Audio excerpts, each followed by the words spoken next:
This is Hidden Killers Live with Tony Brueski, Stacey Cole, and Todd Michaels. I'm going to start with this. I don't know anyone who protects a predator other than a predator. And yet that's exactly what we've watched happen for decades at the highest levels of power. Virginia Giuffre's voice was supposed to be buried with her, but it's louder now than ever, rattling the walls of governments, law firms, boardrooms that swore they knew nothing. Today, we're with the former FBI Special Agent Robin Dreeke, former chief of the Counterintelligence Behavioral Analysis Program.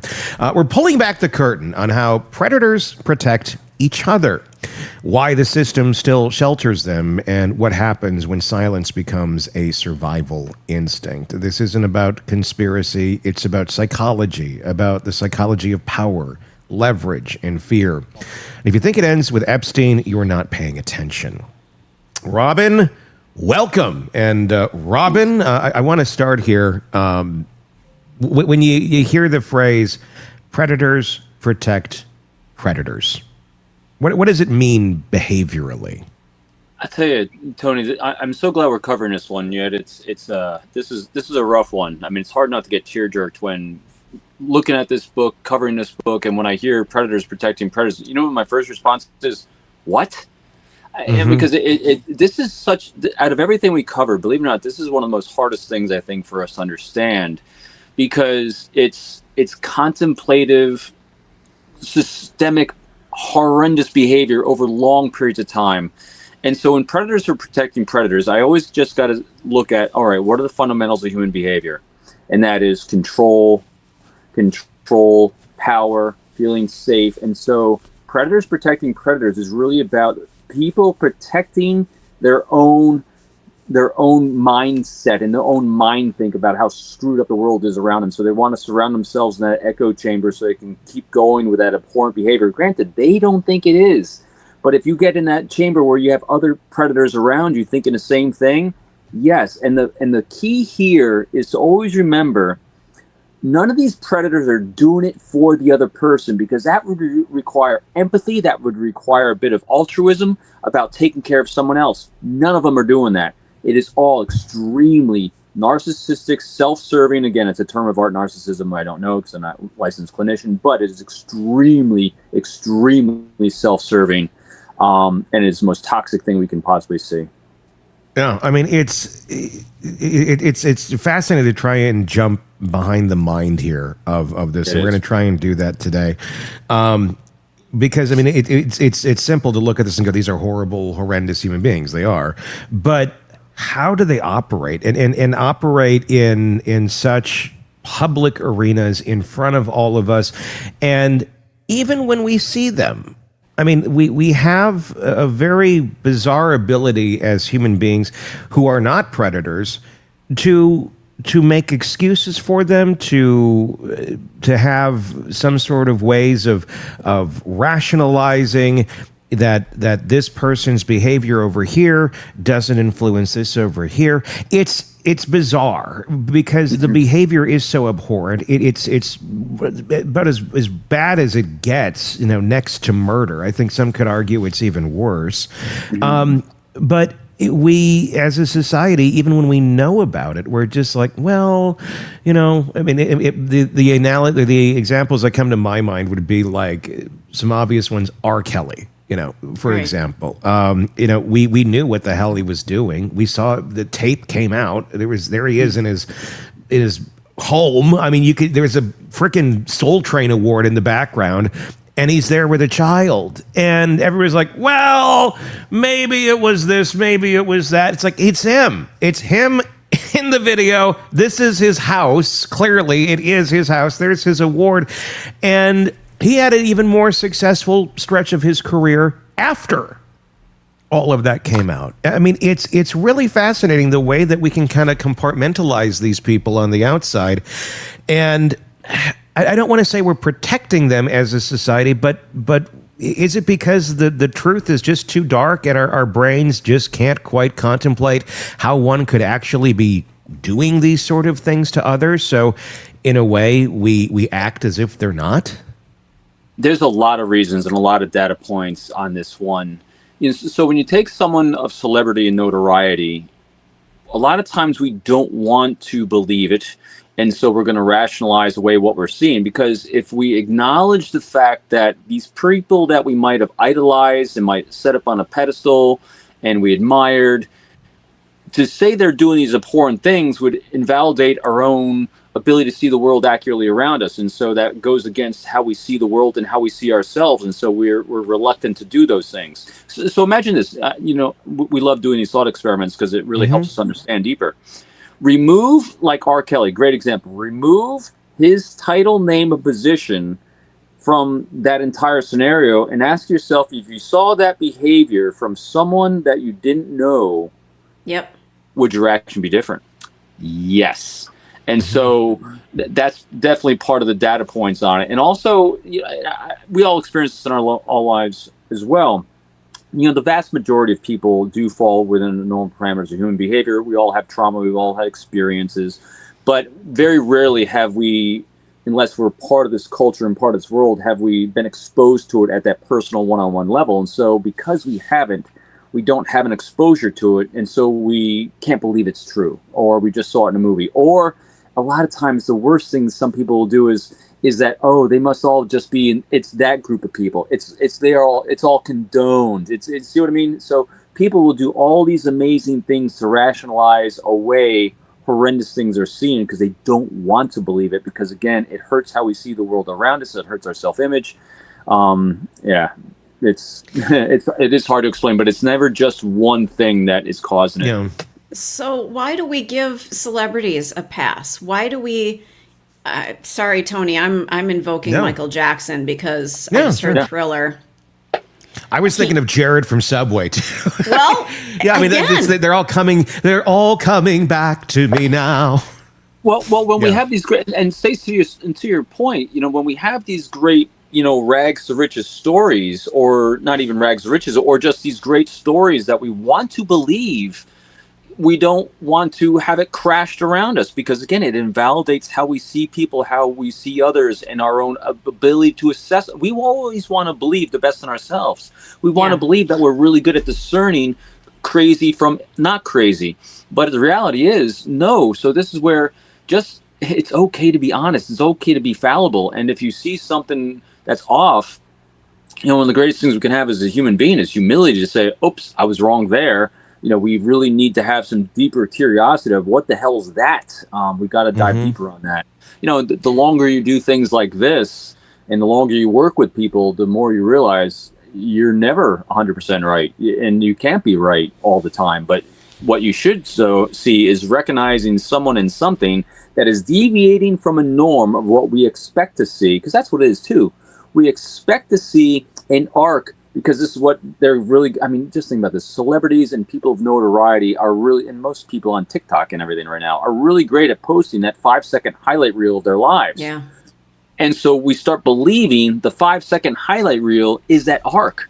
And so it gets harder and harder to believe. There's a major spike from what we think we're going to see and expect. Because again, and then we fall into the realm of, well, it must not be right because it's a deviation. No, you're only seeing such a small glimmer. That's why continually be open to the data point you're seeing, and also be discerning as them as well, because people can come at you and people can try to discredit. There's so many things that come in this. That's why I go back to what we said a couple shows ago. Use the word maybe. Yeah. What you're saying, it goes against how we see the world around us. We're not good at accepting the world around us. We want to go with this vision that we have for it, or what we've told ourselves, or what we've been told. Is that like an evolutionary problem? Are we just not very evolved and very good at seeing our surroundings in for what they actually are? I don't know. I'm fascinated by this.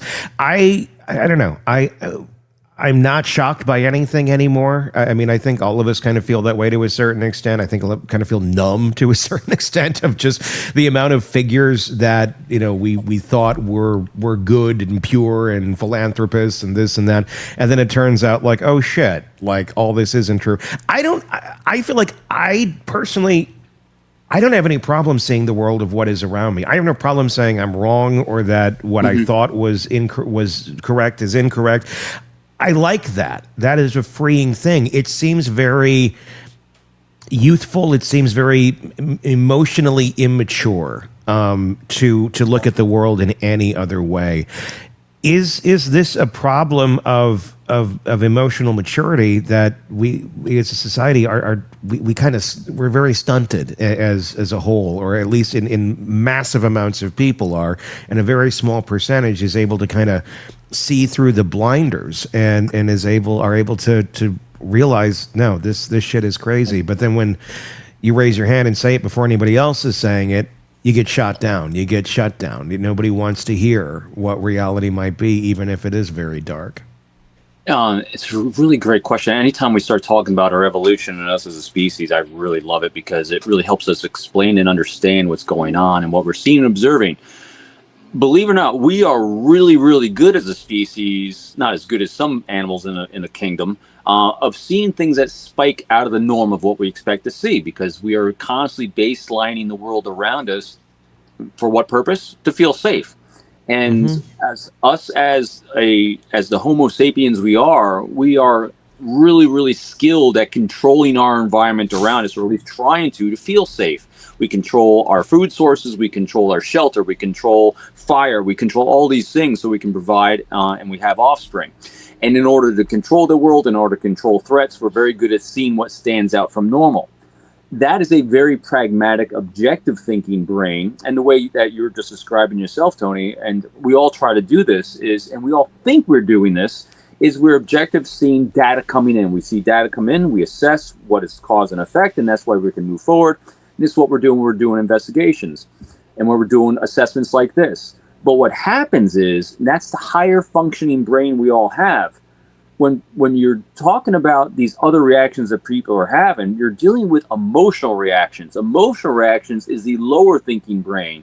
When people are reacting emotionally, that is, emotional regulation is low. And we've talked about this numerous times. When it comes to emotional intelligence, EQ, one of 5 facets of emotional intelligence is our emotional regulation. And so when we are emotionally reacting to something, which is the fight or flight that kicks in, and defensiveness, all these things where we get emotionally hijacked, that is our lower thinking brain engaging, and that's why we're subjected to chaos. And so what does social media do right now? What's TikToks, Instagram, Facebook, everything, all the social networking platforms, typically they're getting you to react emotionally to things because that sells ad space. And so but as a species, we're extremely capable of it.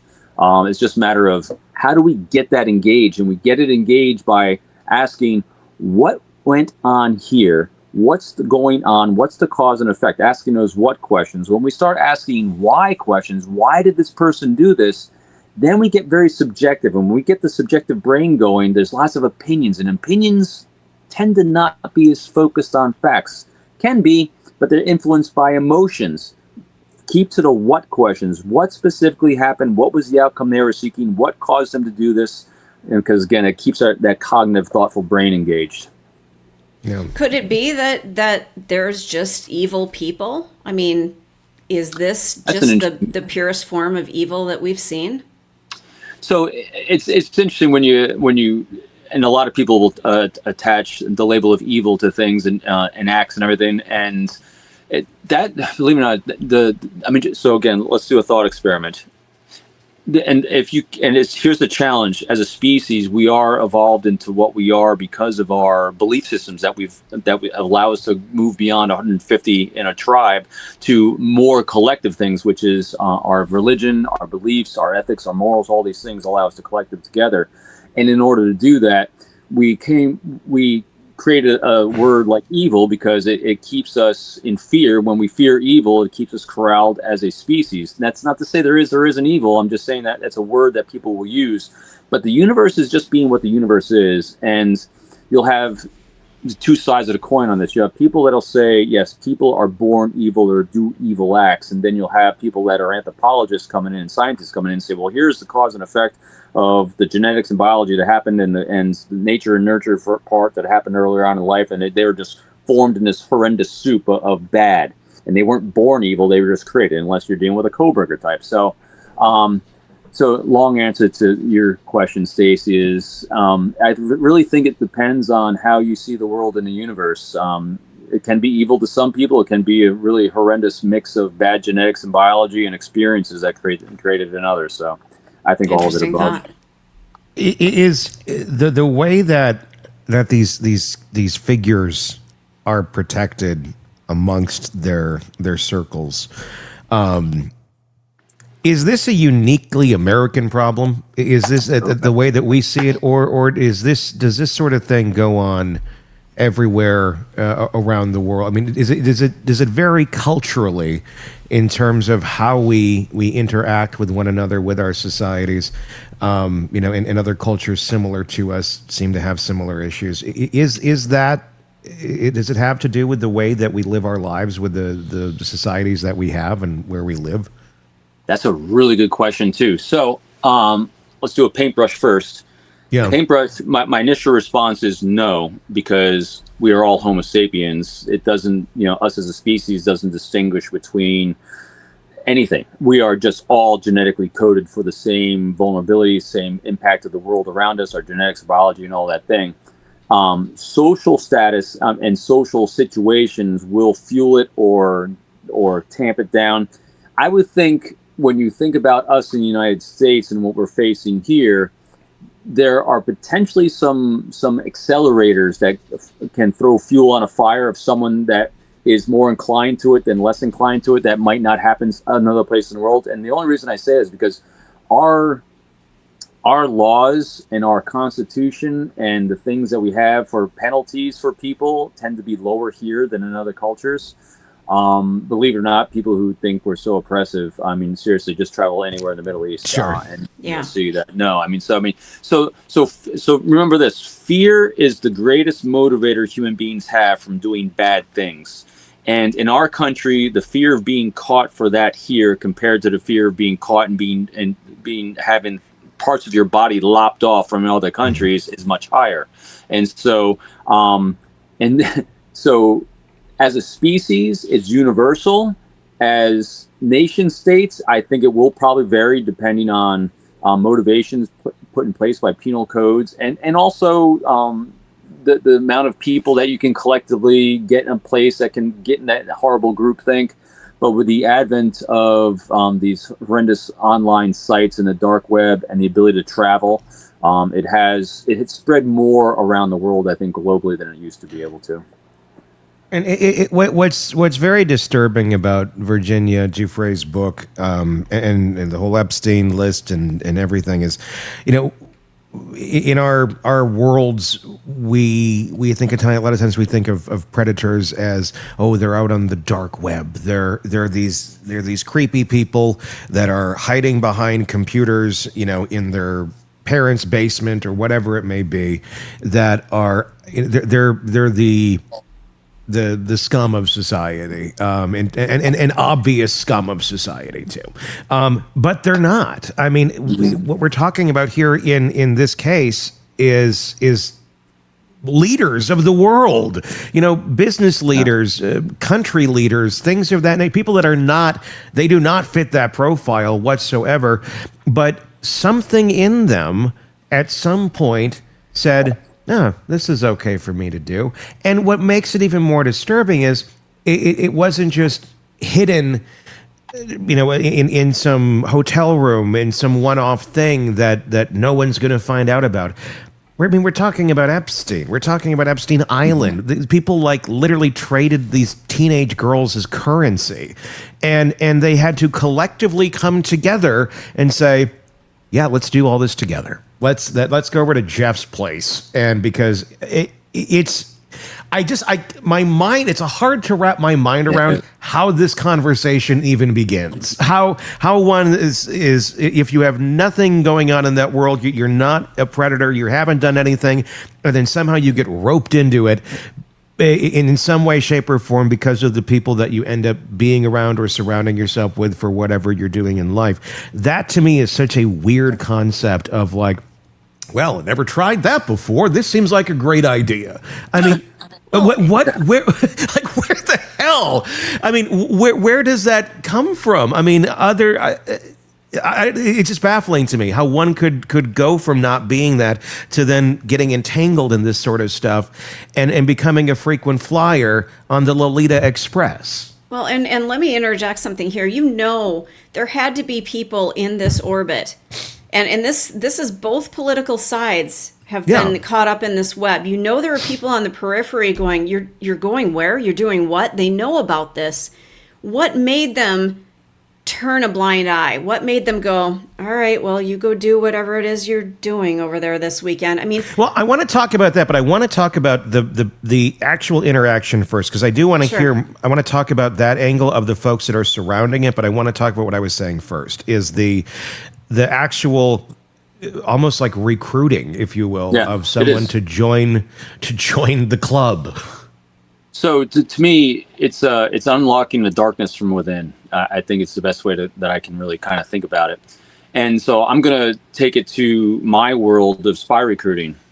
And because there's a lot of similarity here, as much as people are groomed into being trafficked through shame and manipulation tactics, what's happening on the other end to potentials is it always starts with a question, a very softball type question. And the question, so in my world of recruiting an intelligence officer, one of the ways I would start testing whether this individual was willing to break a rule that they had in place, like an intelligence officer that I'm trying to recruit that's working on behalf of a foreign nation.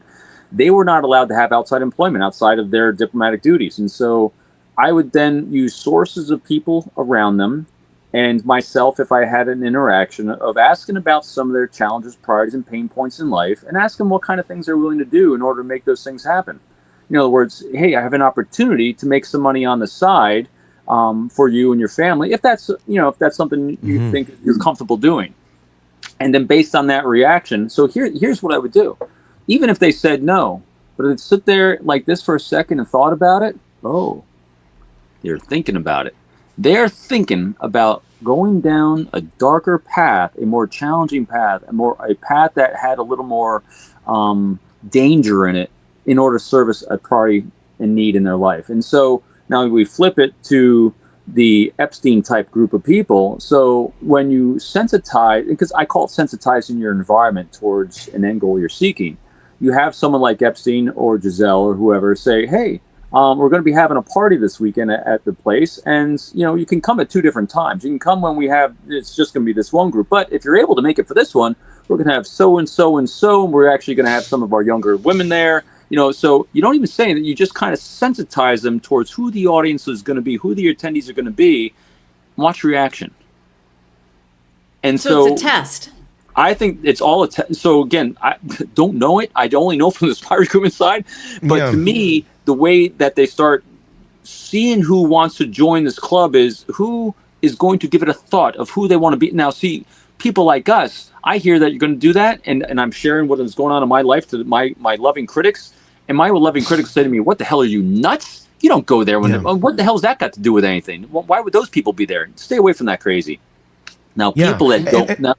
And then they're just going, and so it's a slight grooming and testing to who might be willing to entertain the thought of that. And I want to go to Stacey's point about that, where the surrounding folks normalize it, where it's like, oh, and like, what's going on over there, but you really don't, and you're going to tell yourself it's something else, but it's not. That's the other angle where, okay, because it's not just the circle of the people who are actionably doing these horrible things to people. It's the infrastructure around it, the people who may not necessarily be participating in the act, but allowing that infrastructure to thrive and allowing it to go on, even without necessarily a threat of of them being exposed for something. That it's just is it more just of an ease of operation of, well, we kind of need this person here for this, so whatever they're doing over there, I don't need to know about, and I'm just going to pretend it's not happening. That seems to be a weird way of thinking, but it seems to be how these sort of structures flourish. So social proof is a huge part of all these things. And when one person, matter of fact, even in her book, she starts out by saying, when one guy was picking her up on the side of the road, when she just left being raped, there was another girl in the car waving her in, saying it's okay to come on in. So just using social proof in these situations will do just that. And so say you have someone that is to your point, is in this circle, but not the close, darker circle. I mean, it's so much easier to really think about how Diddy was doing his white parties, right? Yeah. Yes. And then after a certain point, people get kicked out because, we had our special club, but until then, everyone was kind of on the peripheral. And this is kind of the social proof. It was going on, and you're part of it. It was, but not really, because so here's what a healthier person is doing that might be there, but questioning, hey, what's going on here? What are they going to see? They're going to see social proof by, hey, all these high-powered people don't seem to have a problem with what's going on and who's there, so it must be okay. And Right. then if they see the younger ladies there, they're going to be looking for cues from them. And if they've been trained and groomed to behave a certain way, what are they going to see from them? That they're happy, they're go-lucky, they're happy to be there, and they're so grateful that they're having these opportunities. Whatever they've been told and scripted to do in that environment to give that facade of, oh, this must be okay, I must be the wrong one that's wrong. Because again, if they're kept from talking to each other about what they're seeing, it's easier to just, oh, it must be okay. How many times have everyone said that at some point in their life? It must be okay because they all think it. Right. And when you have people that have a lot of power and you're like, oh, well, they're participating in this. Oh, well, it must be okay. I mean, I guess that's how some will filter it through their brains. What's, I guess, another kind of just hard to wrap your mind around, it's a healthy mind around, is it the more these people have to lose, the darker their shit gets? Because, I mean, if you're thinking of the creep in the basement, preying on people that way, they have nothing to lose. They're already pretty much at rock bottom in life. Mm-hmm. But you have these people who are literally at the top of the world, where if this were to be exposed, if someone was to find out what the hell you're doing, I mean, or does that not even run through their mind? Is it just this feeling of infallibility that no one's ever going to find these things out, that enables them, is somewhere in their mind to say, well, I got nothing to worry about, nothing to lose. I have nothing to worry about because if there's just no way of being caught. We're so insulated here. I mean, is it because they've been insulated for so long and we're finally in a culture where we're exposing this sort of shit and not just going, well, men will be men, and writing it off as we have basically through almost all of history? This is kind of a new thing that we're verbally saying, this is not okay. This is a relatively new concept to say predatory behavior towards anyone is not an acceptable thing to do. It's probably one of the only benefits of social media right now is that a lot more is getting exposed, and a lot of people are able to take videos and photos of things that otherwise were able to be hidden. There's a lot of things that are going on in there that are causing this. I think in most of these cases, they think they're inoculated against repercussions because of the powerful people around them. Diddy, I think, is the greatest example of someone who felt like he created his own nation state with his own laws. And that's what a lot of these people are doing. They're not subjected to anything. I mean, Epstein had his own island. I don't have a law. It's my island. I can do what I want. It's my island. It's my law. And the other thing, too, here, I think is really, really important to keep in mind. And because you use that word, I can't remember the word you used, Tony, wealthy, rich, or no, successful. Okay. No, they're not. So they're defining success by materialism. And how many of them are happy?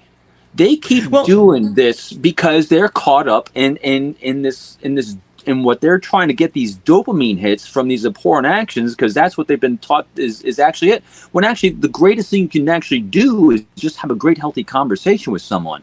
And so they get caught up in this maelstrom of, I got to do this to get more, because they keep seeking this high that is just fleeting from them because they've misdefined how to do it because they got such broken brains. Yeah. Where does the breaking start? I can understand the psychology of the women who are victimized in this, of very, being victimized at a very young age, and I can understand how that can lead into the path of how they end up, where they end up, and it's sad and it's heartbreaking. I can understand, but like the victimizers, the ones that are doing the horrible things to these people, where does that start? Where that's another broken brain right there that's thinking that is an acceptable thing to do. That I'm going to guess it doesn't. So I'm going to guess it's not something that suddenly, flips at age 35 and you're like, oh, shit, well, I'm going to go be a predator. I'm going to guess you've probably always been a predator from a very formative age. Well, and probably nobody stepped in and said this is not acceptable behavior and stopped it. Doesn't that seem possible? Yes-ish. It's all accurate. What happens is at a very young age, someone defined for you what success is. Mm-hmm. And if you're defined at a young age, you're in those formative years of 9 to 19, 24, before the prefrontal lobe, and you're told that success is power and control, title and position, and service of self rather than service of others. And you are witnessing these behaviors around you, and you're witnessing behaviors of people with money and power and accolades. And they were telling you, I'm successful, I'm happy. And now you're told that you're supposed to pursue happy and that this is what happy is and this is what success is. You then get caught up in that maelstrom of doing that thing. And that's why we start chasing it. It's such an interesting challenge. The studies are really solid on this. The fact that, capitalism is the most successful methodology for the progress of our species and actually getting rid of great wrongs in the world. But then because socialism can always turns dark and bad. In all the experiments that they've done throughout the world. But at the same time, though, there's a lot of excesses that come because of capitalism, because of the power, because of the control. And so that's why regulations seem to fail it a lot. But this is exactly where it starts. It starts with a young age. People are groomed, not groomed in a negative, but just groomed to grow into thinking that this is what success and happiness comes from, power and control. Again, I keep going back to this control thing. It is such part of our species to control. And when control goes excessive, because remember, our brains reward us for a certain amount of control because it allows us to feel safe. But at the same time, control to excess becomes narcissism. And if you are edging anywhere up on that sliding scale of psychopathy, where you start lacking empathy and you objectify a human being, you rationalize your behavior towards others for yourself, and you can rationalize because you're doing it for a greater good. Oh my God, that's where chaos ensues. And so it does come from a younger age. But here's the good part of it too. I've seen many people, and myself included, I thought leadership was a much different thing than it evolved into being throughout my life. And leadership is literally just a life of service and not of self. And I think what a lot of people at an early age get indoctrinated into is that leadership and power and happiness is in service of self. And that's where I think a lot of these abhorrent behaviors start growing into.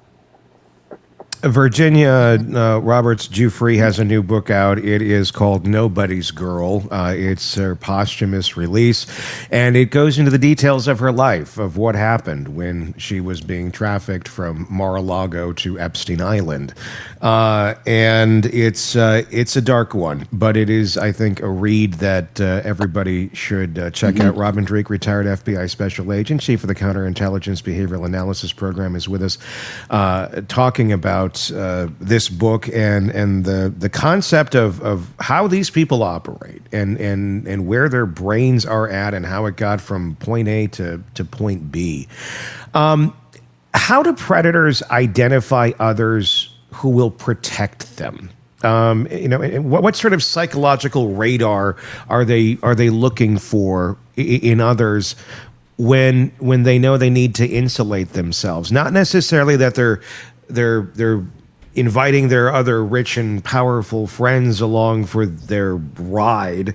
But when they're trying to find the folks that are going to help put up that structure that's going to shield them from the rest of the world, at least in their mind, finding out what exactly they're up to. What kind of people are those folks that otherwise, would not engage in the actual predatory behavior, but they're enabling it, they're next to it, they're living their own lives, they may have their own families, their own everything, and they look like normal human beings and carry out normal, healthy activities in their lives outside of being the infrastructure that keeps these people in the places that they do. I mean, who are they targeting? I mean, who are the prime candidates to be essentially these individuals, flying monkeys, if you will?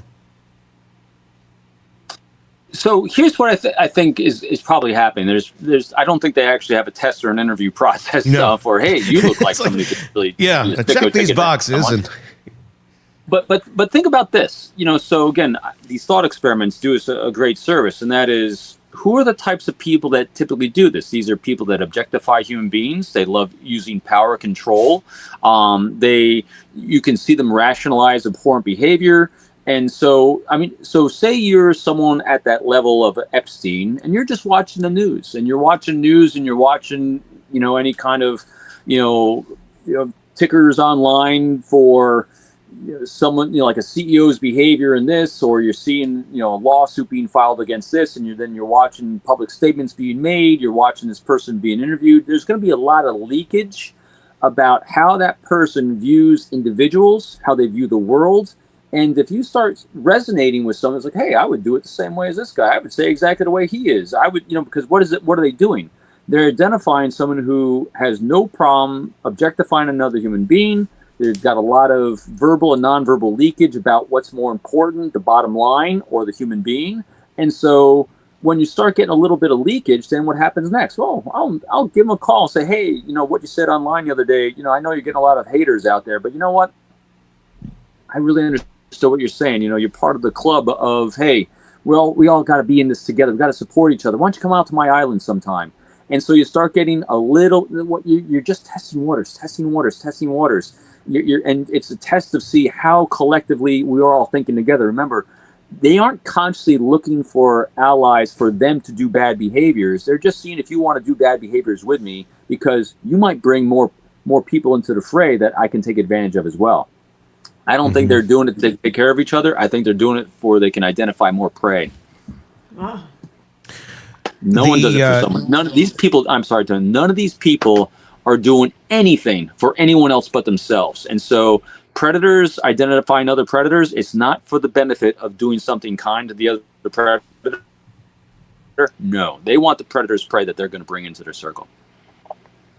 So how do we protect young women? How do we protect young boys? How do we protect our youth and the vulnerable from predators like this? Is there a way to protect them? I mean, here we are in the year 2025, and we're still talking about things like this. This sounds like it's the dark ages. We should have better protections in place, and yet it feels like we're kind of on our own. We got to pay attention. Oh my gosh. And we don't rationalize away the things you're seeing and observing. I did a piece, I think it was because of the assassination of Charlie Kirk, and again, the same thing, kids being self-radicalized and going down the path of darkness and the dark triad. And it's hard to see. It's kind of like, and again, this isn't saying that no parent is doing their job, because everyone thinks they're doing a great job, but do this for yourself. Start keeping a journal, a photographic record, a journal. Like my wife and I, we're out camping right now. You can see I'm in my camper. I apologize. And so every time we go on a trip, I actually have a journal. I call it our camping journal. I take some photos, I take some things we're doing, and I put it. And so what I highly recommend people doing is do this for people in your life, your family members, especially your children. Keep a record. Start family traditions of communicating and interactions at a young age. Get people in the habit of communicating openly and honestly. The only way they're going to do that is if you don't shame them from what they're saying. You don't judge what's coming out of their mouth. You be there to listen. And if you start journaling, where you're going to start noticing an arc, a behavior of the people in their lives, of the types of friends they have, the amount they're communicating with you. And then once a week, assess how much do we communicate. Is it staying the same or is it getting less? Because what happens is that when children, young adults, or even adults start going down a darker path, there's a shift in behavior. But it doesn't go from 0 to 100. It's a gradual shift, but there was all of a sudden a shift where some becomes more and more isolated, more and more to themselves. And if you're worried that you're not going to recognize it, you will recognize it if you look back. All right, a month ago, 2 months ago, 3 months ago, we were talking this much about this kind of things. And over here, somewhere along the way, we stopped talking. So you can actually look at the data and say, where did this happen? It happened here. And then you can walk up to Sally or John and say, hey, I noticed back about a month ago, we didn't seem to start talking as much. What's going on? I'm here for you. What is going on? Bingo. And so you can actually help them identify, because people are oblivious to what happens, but something happened here. What was it? Well, we live in a world. I mean, obviously, everyone's upbringing is a little bit different. It does all start at home. If you have, stable and healthy communications, and you raise your children in reality, on reality's term, and don't hide behind ignorance as a virtue, or mistake, innocence for ignorance, I think you can make a huge difference in where those young people are going to end up and the type of people they're going to end up surrounding themselves with, and knowing, and they'll have a knowledge of, yes, this is a healthy communication I'm having with someone, or this is a big red flag. I feel like we have a world where we have a lot of kids that are very educated on this topic, and they're able to steer away from getting themselves into a situation where they're going to get groomed and they're going to have somebody take advantage of them. Again, it starts at home, and it's the luck of the draw for all of us as to who and what we're born into. But we also, I think you can have the most well-meaning family in the world, and if you're protecting that child's innocence with ignorance, you're not helping that child. I mean, at some point, you got to let the kid wake up. You can't protect them from the world forever, because if you keep protecting them from the world forever, they're going to fall into the pits. And I feel like we do a lot of that. It's, they're so innocent. And and it sucks that we live in a really shitty world with a lot of predatory people. So yes, realistically, when they're really young, we don't need to be educating them necessarily, because they're not going to understand what the hell half of this is. But I feel like at a younger age, we need to start teaching kids about this sort of shit, and we don't. I mean, I started educating my daughter at like 5 or 6. We were watching To Catch a Predator. And I felt she needed us to understand there's shitty people out there. There's scary people out there in this world. And as much as I'd like to be there 1,000% around her at all times of the day, I can't be, because I'd like her to grow and develop into a strong, independent woman. She needs to have these building blocks in her life, in her mind, to understand what she's up against out there, so she doesn't fall into those pits. But just as a parent, and you've probably seen it too, when your kids were younger, there's so many parents who, kids of even the same ages, there's so many kids are completely ignorant to this topic. And they're the ones that are going to fall into this shit, because they're not going to see the red flags, and they're going to go, oh, this guy really does seem like a nice guy. He must really care about me. And then they fall down those roads. We don't educate at home enough on so many of these things. And again, it's circumstantial. You're at the odds of what kind of education your parent had, and it doesn't mean college education, just common sense education on what you're going to prepare your children for in the world around them, because sometimes the parents are just as ignorant as some of the victims can be, because they don't know what they're up against. I'm having some fun flashbacks with my kids. When we came to rules in our house, we always had a reason why we had a rule. When I was in the Marine Corps, one of the things I did in the Marine Corps was I was at Parris Island, South Carolina. I was a company commander in charge of a bunch of recruits at boot camp and drill instructors and the whole world down there. And I remember, believe it or not, every single one of my drill instructors knew that you could not punish a recruit with push-ups or any of the other crazy things you could do unless the recruit actually knew what rule they broke. So there's always it wasn't just haphazard like people think it is, just for the hell of it. There's actually, you broke a rule, here's a consequence, and the recruit had to know what the consequence was and why the rule was in place. And so I did the same thing with my kids, not like boot camp, but what I did was, we didn't have rules for the sake of rules, or just because dad said so or mom said so. There's a reason, and there's a real world reason why we have a curfew. There's a real world reason why you can't be online. And my daughter related to me recently that I when she was about 12 or 13 years old, she said I scared the living hell out of her because I wouldn't let her do something, because I always would start the statement with, you want to know why we have the rule? You want to hear a story? And I would. She said I told her one of these horrendous stories like we're just talking about. It scared the living hell out of her, and now she understood why I had that rule in place. And I think I traumatized her, but at the same time, my wife said, yeah, but she didn't get in trouble, did she? I said, no, she didn't. Good point. But and I'm with you. You know, it's understanding at what point, you know, you expose people to the world and the reality of the world, but understanding that it's a very safe place to be if you surround yourself with safe people. And to that point also, it was understanding who's in their lives. My kids, we knew, you know, my wife, to her huge credit, she always wanted to make sure that we were the house that everyone wants to come to, that they felt safe coming to. My kids would be very happy bringing their kids to, because then we knew everyone in their lives. And when one of my kids all of a sudden would have someone that kind of deviated from their norm of individuals, and they spiked, then we started having conversations. Tell me about this person. I don't understand what you see here, because this person looks different than this people over here. We didn't judge it. We asked questions about it, which got their eyes to open up a little bit more, and they started making decisions. And those people self-selected outside of their circle. Then they moved away. But it came a lot of engagement. And then also I know some of the challenges that if parents and guardians and others have a problem at home, or they're not seeing anything at home because they're always at work so much, or whatever the reason, remember, you can ask people in your kids' lives if they're seeing differences and changes. Teachers are seeing your kids every single day. Yep. You can say, hey, from the beginning of the year to now, what have you seen? I'm not talking about grades. I'm not talking. Those are things that are great. They're great indicators. But seriously, what do you see with their social interactions they're having? When have they had good days, bad days? What's their norm pattern that you're seeing at school? And start taking note of that. Write these things down. I know it sounds like it's energy, but it is. It's really, really, really important, because sometimes in order to have clarity of thought and objectivity, you have to see things from point A to point B objectively, because otherwise we might start rationalizing away what we're seeing.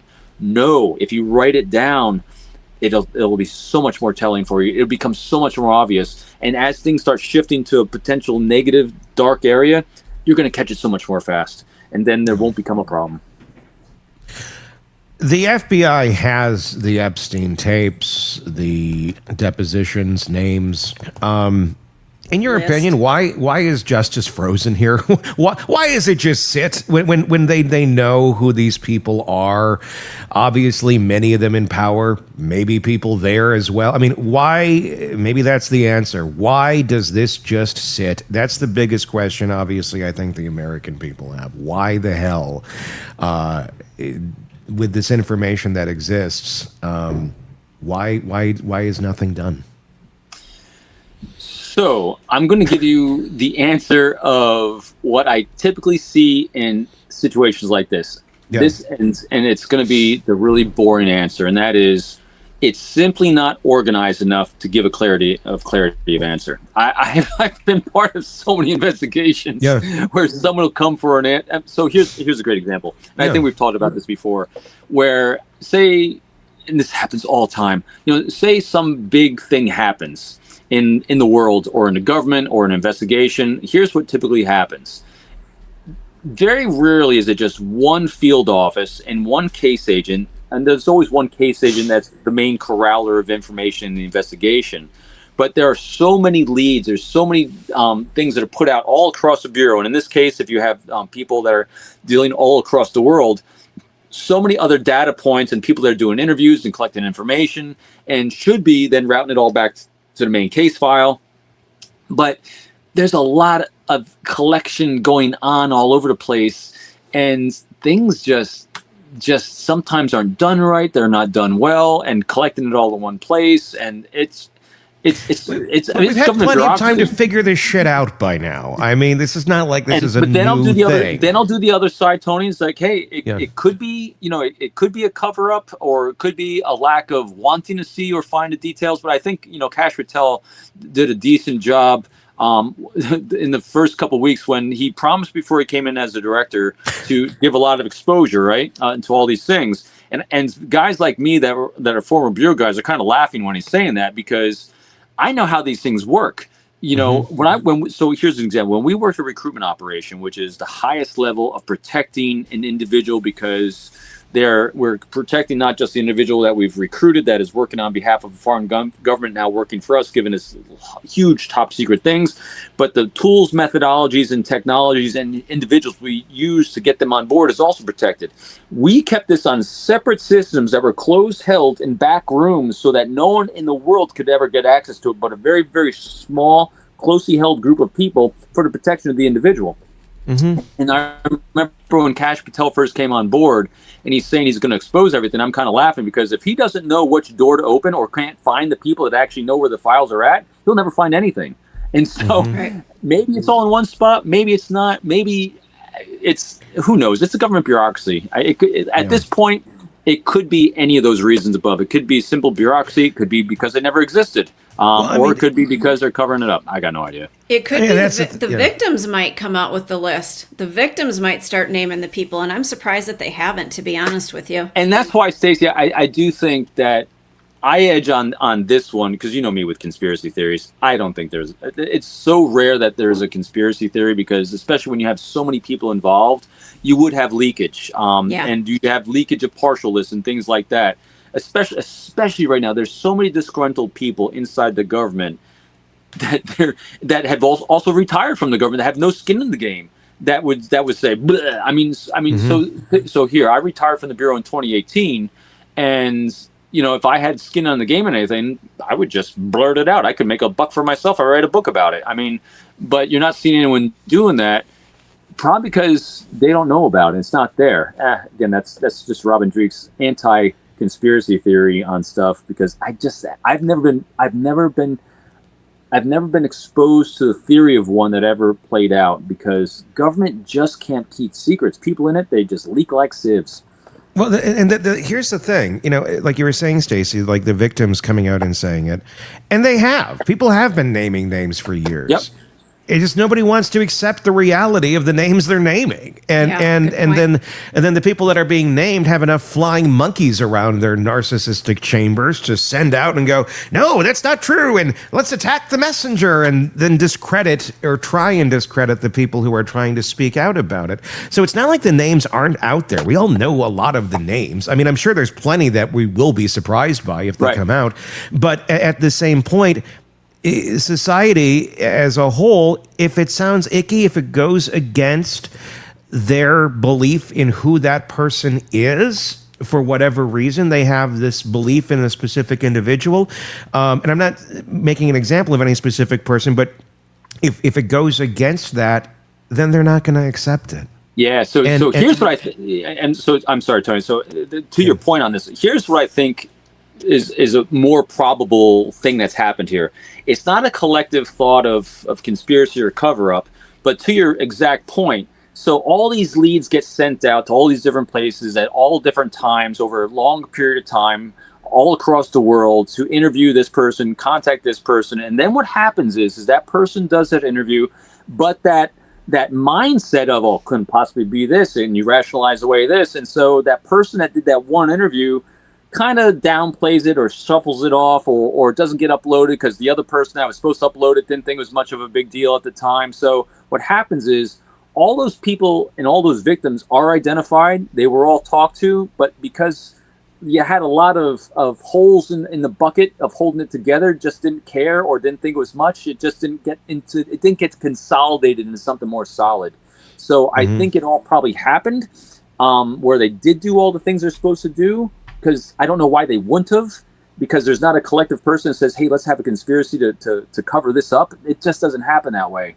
But I think because they weren't doing it because of all the way that people's brains are working, I think it was just leaking out before it got an ability to kind of get a collective together. That's why I think we're seeing it like we are. It's kind of piecemeal here, piecemeal here, piecemeal here, because I don't think anyone ever came together and said, we need to do this.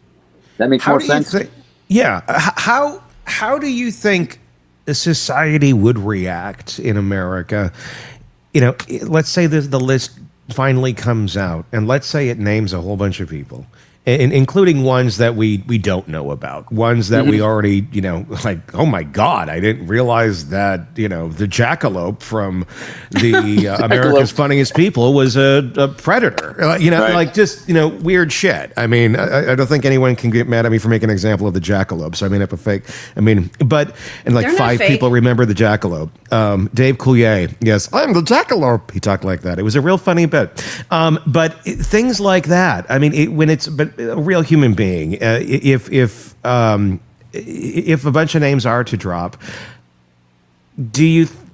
how do you think society will react? Or is it going to be a real kind of big anticlimactic moment where we think, oh my gosh, all these people are going down? Or is it just going to be like everything else has been, where it's like the ones who want to believe it will believe it, the ones where it goes against what they want to believe of people in their own bubble of reality just won't, and we'll just keep moving along? I mean, there's still people that will go pay to go see Bill Cosby to this day. No. Exactly. I mean, I think that's I think you'll have a bunch of people that say, "Oh my gosh." You have a bunch of people that'll be. I mean, most of us are inoculated against crazy crap already. Yeah. And you're like, all right. And then you'll have people that are defend it, like that it's all conspiracy. You all made this up, and the other side will be just the opposite. You didn't include as many. I mean, people be believing it, people be disbelieving it, and other people be inoculated against it. And at the end of the day, what's it really going to matter?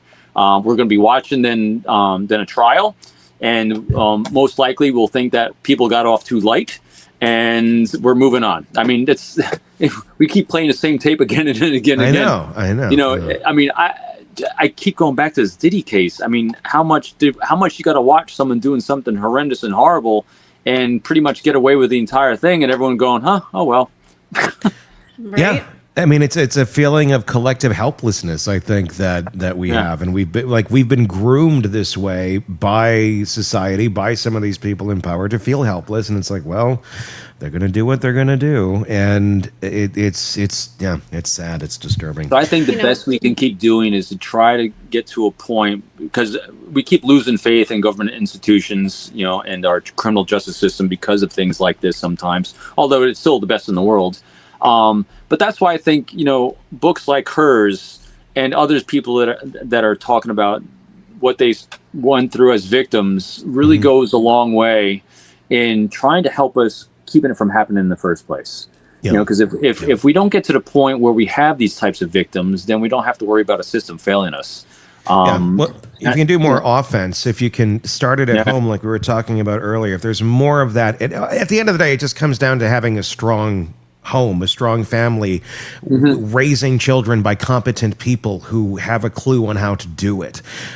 If we can get better there, a lot of these other problems tend to take care of themselves. We're not always playing defense on predators. But I mean, that's a problem I don't think we're going to fix anytime soon. I know, and if we can't do that, I mean, how many times have we seen, Child Protective Services fail too? When we see all the money going into these different programs, how about actually put in some place where, let's go back to, the Rudy Giuliani days when he actually was mayor of New York and did a phenomenal job of taking care of crime in New York because he took care of the squeegee people on the streets. When you take care of the small crimes, the big crimes kind of evaporate. And the same kind of thought process here. Again, put everyone's politics aside with anything. Just look at people's, what actually works at that lower granular level. And when you do the same thing here, it all just cascades and takes care of itself from that point. Yeah. Robin Dreeke, retired FBI Special Agent, Chief of the Counterintelligence Behavioral Analysis Program. As always, thank you so much for coming on and talking. His latest book right here, Unbreakable Alliances, available wherever books are sold. Go and check that out, please. Until next time, for Stacy, Todd, and Robin, I'm Tony Brueski. We will talk again real soon. Want more on this case and others? Then press subscribe now and don't miss a moment of true crime coverage from Tony Brueski and the Hidden Killers podcast.